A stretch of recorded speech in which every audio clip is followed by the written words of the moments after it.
بڑھائی ہے۔ اور جب آپ کا وصال ہوا سیدہ صفیہ نے اپنا دوپٹہ دیا، کفن نہیں تھا مسلمانوں کے پاس، اتنے بڑے سردار مکہ مکرمہ میں اتنی شانوں سے اللہ تعالیٰ نے نوازا، کفن کا کپڑا نہیں تھا، سیدہ صفیہ نے اپنا دوپٹہ دیا اور کہا کہ میرے دوپٹے پہ کفن دے دیا جائے۔ تو وہ دوپٹہ اتنا طویل نہیں تھا کہ سید الشہداء کا پورا جسم اسے ڈھک سکتا، سر کی طرف کرتے تو پاؤں کھل جاتے، پاؤں کی طرف کرتے تو سر کھل جایا کرتا تھا۔ حضرت جابر بن عبداللہ کہتے ہیں کہ ہم نے گھاس لی، اور حضرت جابر بن عبداللہ کے جو والد ہیں حضرت عبداللہ، وہ بھی غزوہ احد میں شہید ہوئے تھے۔ آپ فرماتے ہیں کہ میرے والد کے پاس بھی کفن اتنا نہیں تھا کہ سر اور پاؤں دونوں چیزیں ڈھانپ سکتے، فرماتے ہیں سر پہ رکھتے پاؤں کھلتے، پاؤں پہ رکھتے سر کھلتا۔ تو ہم ہری گھاس لے کر آئے، نبی پاک صلی اللہ علیہ وسلم نے فرمایا کفن سر کی طرف کر دو، پیروں پر گھاس رکھ دو۔ میں نے حضرت عبداللہ اپنے والد کے قدموں پر گھاس رکھی، سر کی طرف کفن رکھ دیا۔ سید الشہداء بھی کبھی کفن پورا نہیں ہوتا تھا، ان کے بھی سر پہ کفن رکھا، پیروں کی طرف گھاس رکھی۔ اور اس کے بعد آپ کی تدفین ہو گئی۔ وہ احاطہ احد کے میدان کی طرف اللہ تعالیٰ بار بار آپ کو اور مجھے ان مقدس مقامات کی زیارتیں عطا فرمائے۔ حضرت امیر معاویہ رضی اللہ تعالیٰ عنہ کے دور میں مدینہ پاک میں نہروں کی کھدائی شروع ہوئی، نہریں کھدنا شروع ہوئیں۔ تو ایک نہر سید الشہداء کی قبر کے پاس سے گزر کے جاتی تھی۔ تو مزدوروں نے جب نہر کھودنا شروع کی تو سیرت نگاروں نے، تاریخ لکھنے والوں نے لکھا ہے کہ غلطی سے ایک مزدور کا جو پھاوڑا ہوتا ہے جس سے کھودتے ہیں زمین کو، وہ سید الشہداء کے پاؤں پر لگ گیا۔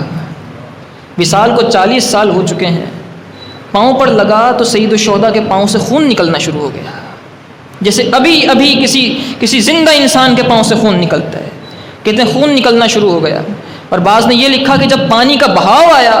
تو ان شہداء کی جو قبور تھیں وہ بیٹھ گئیں اور قبریں کھل گئیں۔ آپ فرماتے ہیں کہ جب قبریں بیٹھیں تو ہم نے اپنی آنکھوں سے دیکھا کہ سید الشہداء کا جسم مبارک صحیح سالم تھا، جتنا جسم رکھا گیا تھا بالکل صحیح تھا، جسم تو تھا ہی صحیح، پیروں پر جو گھاس رکھی گئی تھی وہ بھی ہری بھری تھی۔ کہتے ہیں پیروں پر جو گھاس رکھی تھی آپ کے حضرت جابر بن عبداللہ نے، وہ بھی ہری کی ہری تھی، اور آپ نے اپنا ہاتھ یوں زخم پہ رکھا ہوا تھا، آپ کا جب ہاتھ ہٹایا گیا تو زخم سے خون جاری ہو گیا۔ یہاں ایک بات قابل ذکر ہے کہ جب کسی کا انتقال ہوتا ہے نا تو جسم سخت ہو جاتا ہے، اسی لیے کہا جاتا ہے کہ جب کسی کی روح قبض ہو جائے، کسی کا انتقال ہو جائے تو تکیہ سر کے نیچے سے نکال دو، کیونکہ اگر تکیہ رکھا رہا تو گردن اوپر کی طرف ہی رہ جائے گی، اس کو نیچے نہیں کیا جا سکے گا، اکڑ جاتی ہے گردن، اسی لیے تکیے کو نکال دیا جاتا ہے۔ منہ کو بند کر دیا جاتا ہے باندھ کر، کہ اگر منہ کھلا رہ گیا تو پھر منہ بند نہیں کیا جا سکے گا۔ دونوں پیروں کو ملا کے رسی باندھ دی جاتی ہے، کوئی ڈوری باندھ دی جاتی ہے کہ تاکہ پاؤں کھلے نہ رہ جائیں، کیونکہ اگر چند گھنٹے گزر جائیں اور پاؤں کھلے رہ جائیں تو پاؤں کو پھر جوڑا نہیں جا سکے گا۔ کہا جاتا ہے کہ ہاتھوں کو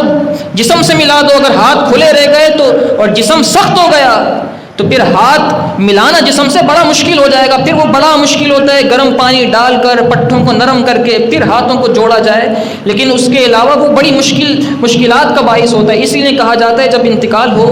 تو چہرے کے خد و خال بنا دیے جائیں تاکہ مسکراہٹ چہرے پر نظر آئے، سر کے نیچے سے کپڑا نکال دیں، تکیہ نکال دیں، منہ بند کر دیں، ہاتھ جوڑ دیں، پاؤں جوڑ دیں، تاکہ جسم سخت ہونے سے پہلے، ورنہ اتنا سخت ہو جاتا ہے جس طرح لکڑی ہو